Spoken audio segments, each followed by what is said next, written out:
Nicolas Bouzou, je me tourne vers vous. Vincent a évoqué brièvement les sanctions économiques qui frappent la Russie. C'est vraiment leur ampleur qui est inédite. Absolument, oui, complètement. Et d'ailleurs, je suis beaucoup agacé ce week-end quand j'ai entendu dire parfois que ces sanctions étaient la stratégie du faible. En réalité, c'est potentiellement une destruction de l'économie russe qui se joue. Songez déjà que les mesures, elles sont prises par l'Union européenne, le Royaume-Uni, les États-Unis. Ça représente la moitié de l'économie mondiale. Et rien ne nous dit aujourd'hui que la Chine va soutenir économiquement la Russie. Alors, on a beaucoup parlé de SWIFT, donc c'est cette messagerie au fond des paiements internationaux. Sans elle, c'est très difficile de faire des règlements transfrontaliers, c'est possible, mais c'est beaucoup plus coûteux, ça isole de fait une partie de la Russie du commerce international. La fermeture du transport aérien a à mon avis aussi un impact économique qui est sous-estimé. C'est très difficile de faire du business quand les gens ne peuvent plus sortir de leurs frontières, mais le plus important, vous avez raison Dimitri, ce sont les décisions qui concernent la Banque centrale russe. Ouais, elle va plus avoir le droit d'acheter des roubles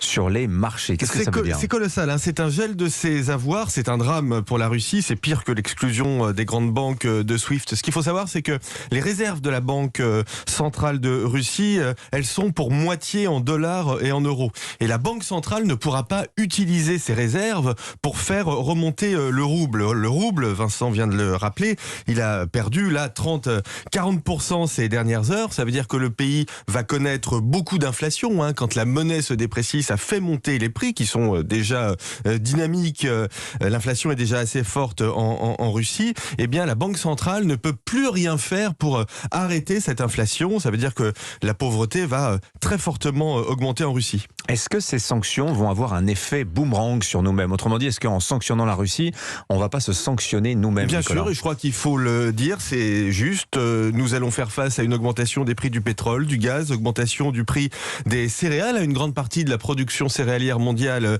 elle est sur les rives de la mer Noire. On peut même imaginer des coupures d'électricité en Allemagne. Nous allons perdre en pouvoir d'achat, mais la Russie, elle, risque de basculer dans la grande pauvreté. Au fond, ces sanctions, elles montrent que la guerre économique, elle peut exister, elle peut provoquer des dommages extraordinaires. D'ailleurs, vous parlez de révolution tout à l'heure, révolution mentale des Allemands qui se réarment.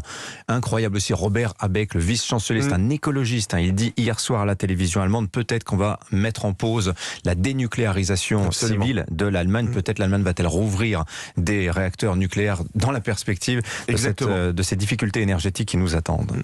On est dans un autre monde, complètement. Merci beaucoup messieurs, Vincent Herouet, Nicolas Bouzou, les experts européens, tous les matins, il est 7h19.